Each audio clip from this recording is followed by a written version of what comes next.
Hello friends, welcome. This is Nitu Kumari और आज हम टॉपिक कवर करने वाले हैं सोशल स्ट्रक्चर, जिसे हम हिंदी में सामाजिक संरचना कहते हैं। ये जो टॉपिक आप देख रहे हो, अगर आपने बीए में सोशोलॉजी ले रखी थी तो वहां पर ये आपको टॉपिक आया हुआ है।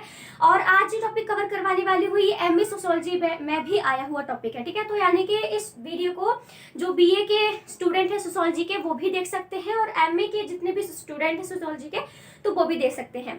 एमए सोशोलॉजी जो है मैंने अभी हाल ही के दिनों में स्टार्ट करवाया है, जिसमें मैंने जो है 3 वीडियो बनाकर मैं अपलोड कर चुकी हूँ, जो कि चैप्टर फर्स्ट के ही थी। क्योंकि एक वीडियो में ही सारी चीजों को कवर करवाना काफी ज्यादा मुश्किल था, इसलिए मैंने उसको 3 पार्ट्स में डिवाइड करके जो है आपको प्रोवाइड किया हुआ है, ठीक है। तो आज हम एमए सोशोलॉजी का सेकंड चैप्टर स्टार्ट करेंगे, जिसमें जो टॉपिक है वो है सोशल स्ट्रक्चर, ठीक है। बाकी आप यहाँ पे देख सकते हैं +1 +2 की सोशोलॉजी, बीए की सोशोलॉजी, ठीक है, एमए की सोशोलॉजी, बीए की पॉलिटिकल साइंस है, हिंदी व्याकरण है और एमसीक्यू क्वेश्चन। अगर आप बीएड एंट्रेंस की तैयारी कर रहे हो, सीटेट एंट्रेंस की तैयारी कर रहे हो, तो सिर्फ एमसीक्यू क्वेश्चन में जो है आपको मैं जनरल नॉलेज ही करवाती हूँ। बाकी जितनी भी रीजनिंग है वो सब चीज नहीं करवाती हूँ। मैं जस्ट आपको रीजनिंग जो है आपको जो जनरल नॉलेज है वो आपको मेरे चैनल पर आराम से मिल जाएगी, ठीक है। तो ये सब चीजें आपको मेरे चैनल पे मिल जाएंगी, ठीक है। तो आज का जो टॉपिक है ये हमारा एमए सोशोलॉजी का है और बीए सोशोलॉजी का भी है, ठीक है। मुझे सेमेस्टर याद नहीं है कि कौन से सेमेस्टर का है ये, लेकिन बीए में है, ठीक है। तो चलिए हम स्टार्ट करते हैं। सोशल स्ट्रक्चर को लेकर हम बात करते हैं। तो मैं आपको पहले बता दूं कि ये जो सोशल स्ट्रक्चर है उसमें हम किन किन चीजों के बारे में जो है डिस्कस करने वाले हैं, कौन कौन सी चीजें हम यहाँ पर कवर करेंगे। तो सबसे पहले मैं आपको ये बताऊंगी, ठीक है। सबसे पहले हम बात करेंगे मीनिंग के बारे में, ठीक है। मीनिंग के बारे में बात करेंगे कि जो सोशल स्ट्रक्चर होता है उसका मीनिंग क्या होता है, यानी कि सोशल स्ट्रक्चर क्या होता है। दूसरे नंबर पर हम बात करेंगे डेफिनेशन की, ठीक है। डेफिनेशन यानी परिभाषाएं, ठीक है। मैं आपको यहाँ पर एक डेफिनेशन जरूर यहाँ पर कवर करवाऊंगी, ठीक है। और ऑफ कोर्स आप देख रहे हो मैं हिंदी में ही करवाती हूँ, मेरा हिंदी लैंग्वेज है, मैं हिंदी में करवाती हूँ, ठीक है। और जो थर्ड चीज करेंगे वो अपना आ जाता है फीचर्स। फीचर्स यानी कि इसकी जो विशेषताएं होती हैं, ठीक है। इस टॉपिक को जो है मैं यहाँ पर कवर करवाऊंगी, ठीक है। ये हो गया परिभाषा। और जो मीनिंग है उसको आप अर्थ भी बोल सकते हो और इसके साथ साथ आप परिचय भी बोल सकते हो, ठीक है। तो हिंदी इंग्लिश दोनों को साथ में लेके चलने की कोशिश कर रही हूँ मैं यहाँ पर, जितना संभव हो पा रहा है, ठीक है। तो ये चीज हम करेंगे। और फोर्थ चीज जो आती है हमारी वो है कंक्लूजन, ठीक है। कंक्लूजन जिसको हम बोलते हैं निष्कर्ष। चलिए, तो एक चीज आपने नोटिस मेरे ख्याल से अब तक की होगी कि नहीं की होगी, वो ये है कि जब आप कोई भी क्वेश्चन को अटेम्प्ट करते हो तो उसको लिखने का फॉर्मेट ये होता है। सबसे पहले नंबर पर आपने मीनिंग लिखना है, फिर दूसरे नंबर पर आपने डेफिनेशन करनी है। ऐसा मत कीजिएगा कि आपने सबसे पहले डेफिनेशन लिख दी फिर आप मीनिंग कर रहे हो, नहीं, ऐसा मत कीजिएगा। सबसे पहले आपको मीनिंग लिखना है, फिर आपको डेफिनेशन लिखनी है, फिर आपको फीचर्स लिखने, जो भी चीजें पूछी होंगी, ठीक है। और कंक्लूजन तो हमेशा लास्ट में होता है, ये सबको पता ही है, ठीक है। और कंक्लूजन के बारे में एक और सबसे इंपॉर्टेंट बात ये होती है कि जो कंक्लूजन होता है ये हमारा 2 मार्क्स का होता है, ठीक है। 2 नंबर का कंक्लूजन होता है। तो आपका जितने भी मार्क्स का क्वेश्चन आता है उसमें से 2 नंबर कंक्लूजन के ही होते हैं। तो कृपया जब भी क्वेश्चन को अटेम्प्ट करें, अगर कंक्लूजन लिखने का टाइम नहीं मिल पा रहा है तब भी कम से कम आप 2 लाइनें जरूर लिख के आइएगा, आपको वहां पर 1 नंबर तो मिल ही जाएगा, ठीक है। ज्यादा से ज्यादा लाइनों की बात करूँ कि जो कंक्लूजन में आपने लिखनी है, तो ज्यादा से ज्यादा की बात करूँ ना तो 4 से 5 जो लाइनें होती है वो अपने कंक्लूजन में जरूर लिख के आने, ताकि आपको एग्जामिनर को लगे कि आपने सारा क्वेश्चन जो होता है उसको नंबर वाइज इसमें क्या क्या चीजें होती हैं वो आपको इसमें रखनी चाहिए थी और आपने उसको प्रोवाइड भी किया है, ठीक है। और ये जो मीनिंग होता है, सबसे पहले जो इंट्रोडक्शन दी जाती है ना, ये भी अपने 2 मार्क्स की होती है। जो डेफिनेशन होती है वो भी अपनी 2 मार्क्स की होती है, ठीक है। क्योंकि जितने भी नंबर का क्वेश्चन होता है ना, ठीक है, तो उसको अलग अलग नंबर में बांटा हुआ होता है। ये 2 नंबर का होता है, ये 2 नंबर का होता है, ये भी 2 नंबर का होता है। बीच में जितनी भी चीजें होती हैं वो जो मार्क्स बचे हैं उसमें से उनको दिया जाता है। समझ रही हूँ मैं क्या कर रही हूँ, है ना। चलिए, तो ये फॉर्मेट है। हम सोशल स्ट्रक्चर में आज जो वीडियो है उसमें मैं आपको 3 चीजें करवाऊंगी। आज वीडियो में कंक्लूजन नहीं करवाऊंगी क्योंकि ये टॉपिक कवर नहीं होगा। आपको पता है कि कंक्लूजन लास्ट में होता है, तो मैं सिर्फ फीचर्स तक ही आज आपको यहाँ पर वीडियो कंप्लीट करके देने वाली हूँ। ये पार्ट फर्स्ट है हमारा, ठीक है। ये पार्ट जो है ये फर्स्ट पार्ट है हमारा बीए का, सॉरी इस टॉपिक का। और जो पार्ट सेकंड आएगा, थर्ड आएगा, फोर्थ आएगा, क्योंकि बहुत बड़ा टॉपिक है, इतनी इजी वे में कंप्लीट नहीं होने वाला है, तो उसके बाद लास्ट में आपको कंक्लूजन करवा दूंगी। और वैसे भी कंक्लूजन कभी भी याद मत कीजिएगा, कंक्लूजन याद करने की चीज नहीं होती है। कंक्लूजन में आपको लिखना है कि आपने इन सब चीजों में जो भी चीजें लिखी है ना, थोड़ा ब्रीफ करके वहां पर लिख दो, वही आपका कंक्लूजन हो जाता है, ठीक है। और वैसा ही इंट्रोडक्शन में हो जाता है। इंट्रोडक्शन में आपको ये जो टॉपिक पूछा है, इंट्रोडक्शन भी आपसे सोशल स्ट्रक्चर जो क्वेश्चन पूछा है, तो इंट्रोडक्शन में आपने सोशल स्ट्रक्चर के बारे में बताना है कि सामाजिक संरचना आखिरकार होती क्या है। बस इतना ही आपने करना है, ठीक है। आई होप आपको समझ में आ रहा होगा। तो अब हम बात करेंगे इसके मीनिंग के बारे में कि अपना जो सोशल स्ट्रक्चर क्या होता है, सामाजिक संरचना क्या होती है। तो हम स्टार्टिंग करते हैं। सेशन अच्छा लगा हो तो लाइक शेयर सब्सक्राइब जो भी आपका दिल करे आप कर सकते हैं। वैसे मैं ज्यादातर आपने मेरी वीडियो देखी होंगी, मैं ऐसी अपील करती नहीं हूँ, क्योंकि देखो अगर आपको मेरी सेशन अच्छा लग रहा होगा, वीडियो अच्छी लग रही होगी, तो आप खुद ही कर दोगे, मुझे आपसे अपील करने की जरूरत नहीं पड़ती है, ठीक है। आज पता नहीं क्यों बोल दिया, मेरे होता है ना मूड होता है बंदे का तो बोल देता है, ठीक है। तो चलिए स्टार्ट करते हैं। सबसे पहले हम मीनिंग की बात करते हैं। अब सोशल स्ट्रक्चर क्या होता है, सामाजिक संरचना क्या होता है, क्या होती है। तो आपको भी पता है कि हमारा जो समाज है, हमारी जो सोसाइटी है, वो बहुत सारी इकाइयों से मिलकर बनी हुई है, ठीक है। हमारा जो समाज है, हमारी जो सोसाइटी है, बहुत सारी छोटी छोटी जो यूनिट होते हैं, छोटी छोटी जो इकाइयां होती हैं, उनसे मिलकर बना होता है। अब ये इकाइयां जैसे हमारा समूह है, ठीक है, मैं कुछ चीजें लिख लूंगी, ठीक है। जैसे इकाइयों की बात करूं, जैसे अपना समूह आता है इसमें, ठीक है, संगठन आ जाते हैं इसमें, मैं भी समझाऊंगी आपको जोड़ के, तब पता चलेगा। परिवार है, धर्म है, जाति है, ठीक है। परिवार हो गया, धर्म हो गया, जाति हो गया, ठीक है। और इसमें हम स्थिति को भी ले सकते हैं, स्थिति यानी स्टेटस, स्थिति यानी कि स्टेटस, ठीक है। और उसके बाद जो है आप इसमें भूमिका के बारे में भी आप बात कर सकते हैं, जिसको हम जो है वो रोल कहते हैं, ठीक है। स्थिति को जो है हम स्टेटस कहते हैं। तो इन सब चीजों के बारे में आप ये जो चीजें देख रहे हो, इनसे ही हमारी सोसाइटी मिलकर बनी होती है। लेकिन इसका मतलब ये नहीं है कि अगर हमने इन सब चीजों के बारे में डिस्कस कर दिया कि इनसे मिलकर हमारा समाज बनता है, तो इसको हम समाज कह देंगे। नहीं, इन सब चीजों से मिलकर हमारी सोसाइटी तो बनती है, हमारा समाज बनता है। लेकिन अगर जब तक इन सब चीजों में कोई ना कोई रिलेशन नहीं होगा, इंटररिलेशन नहीं होगा ना, तब तक हम उसे सोसाइटी नहीं कह सकते हैं, ठीक है। जैसे मैं एक एग्जाम्पल की बात करूं, यहाँ पर एग्जाम्पल है कि हमने टेबल बनाना है। टेबल में हमको क्या क्या चीज चाहिए होती है, लकड़ी चाहिए होगी, ठीक है, और ग्लू चाहिए होगा, ठीक है, उसमें फिर कुछ कील भी चाहिए होगी। तो इन सब चीजों को हम अगर एक जगह पर रख देते हैं, तो उसका मतलब ये नहीं कह देंगे कि वो टेबल रखा हुआ है, नहीं। जब तक हम सब चीजों को आपस में ठोक ठाक के जोड़कर एक स्ट्रक्चर ना बना दे, एक संरचना ना बना दे, तब तक हम उसे टेबल नहीं कहेंगे। वैसे ही यहाँ पर भी है कि इन सब चीजों से मिलकर हमारा समाज बनता है, लेकिन जब तक इन सब चीजों के बीच में कोई ना कोई रिलेशन ना हो, ठीक है, तब तक हम उसको समाज नहीं कह सकते हैं, ठीक है। तो इस तरह से कह सकते हैं कि हमारा जो समाज है वो इन सब इकाइयों से मिलकर बनता है, और इन इकाइयों के बीच में, इन सब चीजों के बीच में संबंध होना चाहिए, तभी जाकर जो है हमारी सामाजिक संरचना बनकर तैयार होती है, ठीक है। तो ये हमारा एक मीनिंग हो जाता है, ठीक है। आई होप आपको अच्छे समझ में आ गया होगा। अब हम दूसरी चीज जो यहाँ पर कवर करेंगे वो इसकी डेफिनेशन आ जाती है, यानी परिभाषा के बारे में बात करेंगे। वैसे तो आपको यहाँ पर 2 डेफिनेशन तो जरूरी लिख के आनी है, लेकिन मैं यहाँ पर आपको सिर्फ एक ही डेफिनेशन प्रोवाइड करूंगी, ठीक है। चलिए डेफिनेशन की बात करते हैं। तो डेफिनेशन को दे रखा है कोजर और रोज नर्स ने, ठीक है। कोजर और रोज नर्स जो है, इन्होंने इसकी डेफिनेशन देते हुए कहा है कि संरचना का मतलब, यानी स्ट्रक्चर का जो मीनिंग है, ठीक है, संरचना का मतलब सामाजिक इकाइयों के तुलनात्मक स्थिर और प्रमाणित संबंधों से है। कहने का मतलब यह है कि स्ट्रक्चर का जो हमारा मीनिंग है, वो जितने भी सोशल इकाइयां हैं, जितने भी सोशल यूनिट है, उनके तुलनात्मक स्थिर, तुलनात्मक स्थिर यानी कि कंपैरेटिव जो स्टेबिलिटी होती है, और जो प्रमाणित संबंध होते हैं। प्रमाणित संबंध आपको पता है, जैसे परिवार की हम बात करते हैं, परिवार में जितने भी सदस्य होते हैं उनको सोसाइटी पूरी तरह से मान्यता देती है।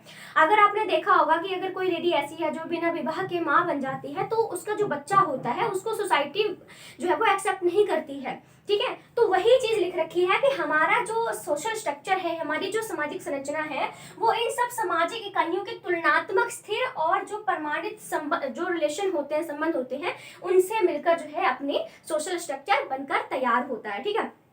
चलिए, ये एक डेफिनेशन है जो आपको याद होनी चाहिए, क्योंकि पेपर में भी जैसे बच्चे डेफिनेशन को भूल जाते हैं, वैसे ही जैसे कंक्लूजन को भूलते हैं ना, वैसे ही वो डेफिनेशन को बिल्कुल भी मतलब होता है ना कि इंपॉर्टेंस नहीं देते हैं। लेकिन ऐसा बिल्कुल भी नहीं करना है। आपके लिए एक क्वेश्चन का फॉर्मेट होता है।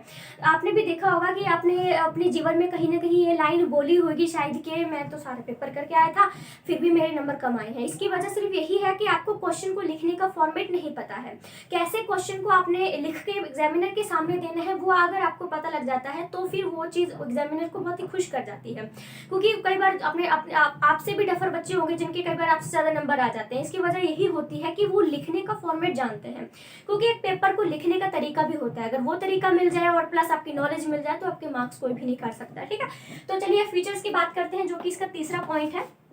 इसके फीचर्स में, इसकी विशेषताओं में जो पहला पॉइंट हमारे पास आ जाता है वो ये है कि सामाजिक संरचना। ठीक है, चलिए मैं पूरा ही लिख देती हूँ। सामाजिक संरचना, ठीक है, सामाजिक संरचना जो सोशल स्ट्रक्चर होता है समाज के बाहरी रूप को दिखाती है। बाहरी रूप को, ठीक है, सामाजिक संरचना बाहरी रूप को दिखाती है समाज के। अब यहाँ पर कहने का मतलब क्या है, ये तो आपको पता है, मैंने अभी आपको बता दिया कि हमारा जो समाज है, हमारी जो सोसाइटी है, वो जैसे मैंने यहाँ पर कुछ चीजें लिखी थी, इसमें फैमिली, जाति, ठीक है, ये सब चीजें उसमें लिखी हुई थी। ठीक है, तो ये क्या थी, ये सब चीजें क्या करती हैं, ये समाज के बाहरी रूप को दिखाती हैं। इन सब चीजों से मिलकर ही हमारी सोसाइटी का निर्माण होता है, मैं आपको बता चुकी हूँ। ठीक है, तो ये क्या करती है, ये एक स्ट्रक्चर तैयार करती है, समाज का एक ढांचा तैयार करती है। ठीक है, तो ये समाज के सिर्फ बाहरी रूप को ही दिखाते हैं कि इन सब चीजों से मिलकर हमारे समाज का स्ट्रक्चर बनता है, लेकिन ये नहीं बताते हैं कि ये जो इकाइयां हैं वो काम क्या क्या करती हैं। जैसे बोला मैंने कि परिवार है, धर्म है, जाति है, ठीक है, सामाजिक, आर्थिक, राजनीतिक संगठन है, ये सब चीजें मिलकर समाज का निर्माण करती हैं, जो कि दिखता है कि हाँ इन सब चीजों से मिलकर जो है हमारा सोसाइटी बन जाती है।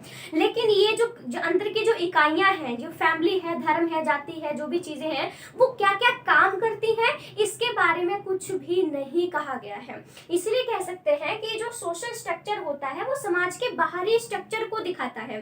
जैसे यहाँ पर हम अपनी बॉडी का एग्जांपल, मैं यहाँ पर बॉडी का एग्जांपल ले लेती हूँ। जैसे आप मेरी बॉडी को देख सकते हो, हम सभी की ह्यूमन बॉडी जो है उसमें जो है अपना गाल, नाक, आंख, कान, जो भी हाथ वगैरह सब चीजों से मिलकर जो है अपना जो है वो अपना बॉडी बनता है ना, अपना शरीर बनता है। आप देख सकते हो कि किस तरह से हमारा बॉडी स्ट्रक्चर, अपने आप को देख सकते हो किस तरह से आपका बॉडी स्ट्रक्चर बनता है। तो ये एक स्ट्रक्चर है, जैसे हाथ है, अपने पैर हैं, ठीक है, ये सब ढांचा आप देख सकते हो, ये बाहरी रूप है। लेकिन मेरे शरीर के अंदर भी बहुत सारे ऑर्गन्स हैं, बहुत सारी ऐसी मांसपेशियां हैं, बहुत सारे ऐसे अंग हैं जो मेरे शरीर का निर्माण करती हैं। ठीक है, लेकिन हम इन चीजों के बारे में नहीं बताते हैं कि हमारे शरीर के अंदर जो ऑर्गन्स हैं वो क्या क्या काम करते हैं, इसके बारे में कोई डिस्कशन नहीं किया जाता। बस ये देखा जाता है कि बाहरी रूप में कौन कौन सी चीजें मुझे दिख रही हैं जो कि मेरे शरीर का निर्माण जो है वो कर रही है। ठीक है, मेरे ख्याल से थोड़ी सी आवाज आ रही है क्योंकि पड़ोसी लोग, मैं कुछ बोल भी नहीं सकती, गुस्सा बहुत चल जाता है कभी भी। ठीक है, तो ये हमारा पहला आ जाता है कि सामाजिक संरचना जो होती है वो समाज के बाहरी रूप को दिखाती है, यानी कि हमारे जो सोसाइटी जिन जिन चीजों से मिलकर बनी है उन सब चीजों के बारे में बताती है, लेकिन उनके काम जो होते हैं उनके बारे में नहीं बताती है। जो दूसरा हमारा पॉइंट आता है, जो दूसरी विशेषता आती है वो ये है कि सामाजिक संरचना जो होती है वो अमूर्त होती है। ठीक है, थोड़ा शॉर्टकट में लिख रही हूँ कि सामाजिक संरचना जो होती है वो अमूर्त होती है। अमूर्त का मतलब होता है अब्स्ट्रैक्ट। ठीक है, अमूर्त का मतलब होता है अब्स्ट्रैक्ट। अब आपको अब्स्ट्रैक्ट से समझ में आ गया होगा कि अब्स्ट्रैक्ट क्या होता है। तो देखो, आपको पता है कि हमारी सोसाइटी बहुत सारी छोटी छोटी इकाइयों से मिलकर बनती है। ठीक है, तो लेकिन हम इन सब चीजों को ना ही तो देख सकते हैं, ना ही हम इनको छू सकते हैं, बस हम इनको फील कर सकते हैं, हम इनके बारे में सोच सकते हैं, लेकिन हम इनको देख नहीं सकते हैं। ठीक है, तो जैसे कि हमारे समाज में ये सब चीजें मिलकर बनाती हैं तो इनको देख नहीं सकते हैं। ठीक है, इनके काम के बारे में कोई मेंशन नहीं किया होता है, इनको हम देख नहीं सकते हैं, बस इनको फील कर सकते हैं कि हाँ हमारी एक फैमिली होती है, हमारा एक धर्म होता है। आपने कभी धर्म को देखा है कि हिंदू धर्म में आप सिर्फ लोगों को देखोगे, एक धर्म को नहीं देख पाओगे। जाति में भी या जाति के लोगों को देख पाओगे, लेकिन जाति जो वर्ड है उसको देखा है किसी ने? नहीं, हम उस चीज को नहीं देख सकते हैं। जैसे मैं यहाँ पर एक एग्जांपल ले लेती हूँ, सूर्य की जो किरणें होती हैं, सूरज की जो किरणें होती हैं, हम उन्हें जो है वो छू नहीं सकते हैं, देख सकते हैं लेकिन हम उन्हें छू नहीं सकते हैं, क्योंकि अगर सूरज की किरण मान लो मेरे हाथ पर पड़ भी रही है तो फिर मैं टच भी करूंगी तो मैं अपने हाथ को टच कर रही होंगी, मैं सूरज की जो किरण है उसको नहीं कर पाऊंगी टच, मैं अपने हाथ को ही टच करूंगी। लेकिन हम उसको फील कर सकते हैं। हम उसको फील कैसे कर सकते हैं, जैसे अगर धूप में बैठी हूँ तो धूप ज्यादा तेज है तो मुझे फील हो जाएगा कि हाँ धूप तेज है, सूरज की जो किरणें हैं आज बहुत ही तेज है, बहुत ही गर्म है, ठीक है।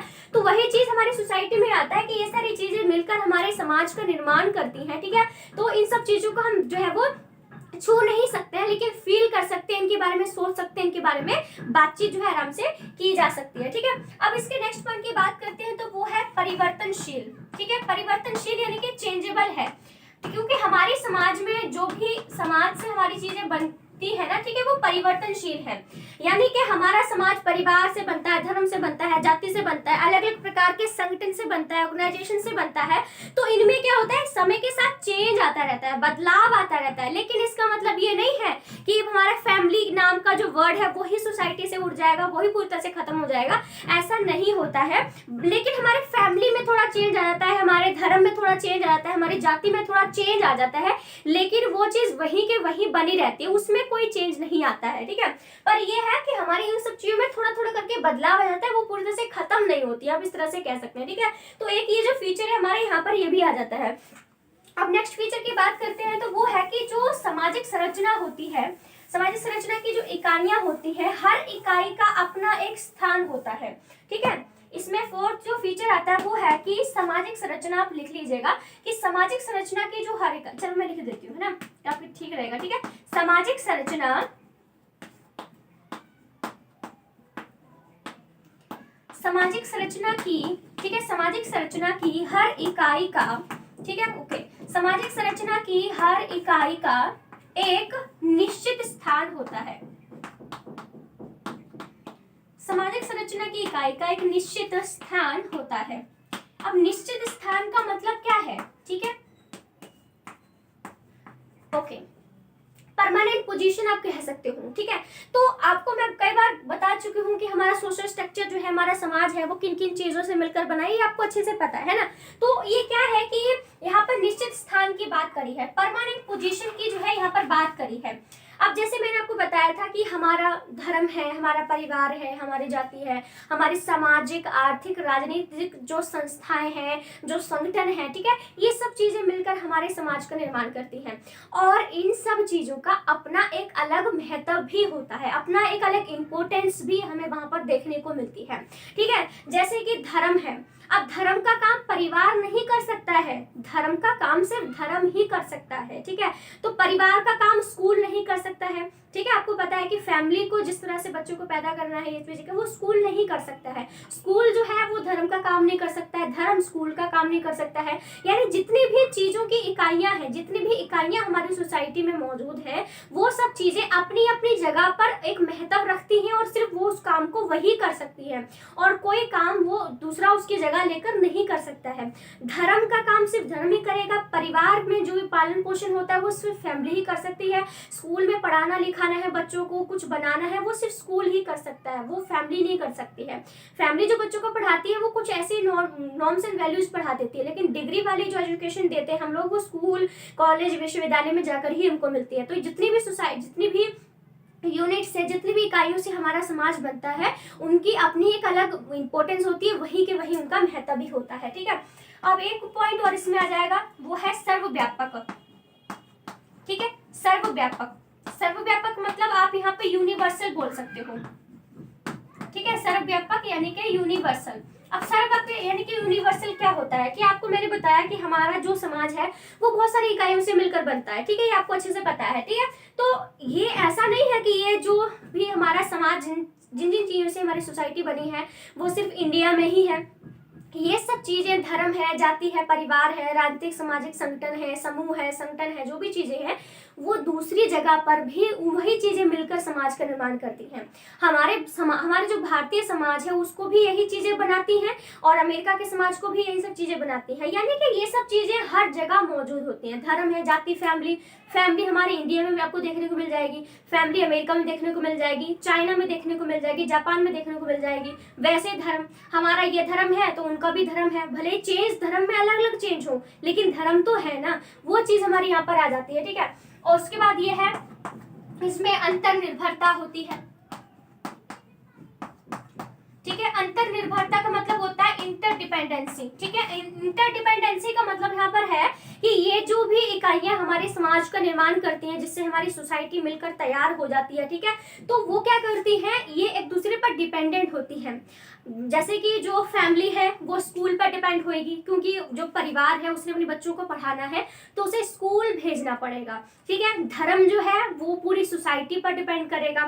ठीक है, क्योंकि सब लोग क्या है, धर्म कौन अपनाएगा, धर्म के अकॉर्डिंग सारे नॉर्म्स और वैल्यूज वगैरह बन जाते हैं, तो एक दूसरे पर ये डिपेंडेंट होते हैं। अगर परिवार को बच्चे को पढ़ाना है तो वो स्कूल में जाएगा। ठीक है, तो इस प्रकार से धर्म में जो है हमारे फैमिली के लोग धर्म को अपनाते हैं, तो जितनी भी इकाइयां हैं वो एक दूसरे पर डिपेंडेंट होती हैं, एक दूसरे से ही अपनी चीजों को जो है पूरा करती हैं। ठीक है, तो इस प्रकार से जो मैंने इसमें 3 चीजें आपको बता दी है, मीनिंग है, डेफिनेशन है, फीचर्स है, ये टॉपिक हमने यहाँ पे कवर करवा दिया है। ये पार्ट फर्स्ट है, मैं आपको पहले बता चुकी हूँ। इसका सेकंड पार्ट बताऊंगी जिसमें इसका जितना भी चीजें बची हुई हैं वो आपको सेकंड पार्ट में मिल जाएंगे, और उसी में ही कंक्लूजन भी मिलेगा, क्योंकि अभी टॉपिक जब तक कवर नहीं हुआ है तब तक मैं कंक्लूजन नहीं करा सकती ना।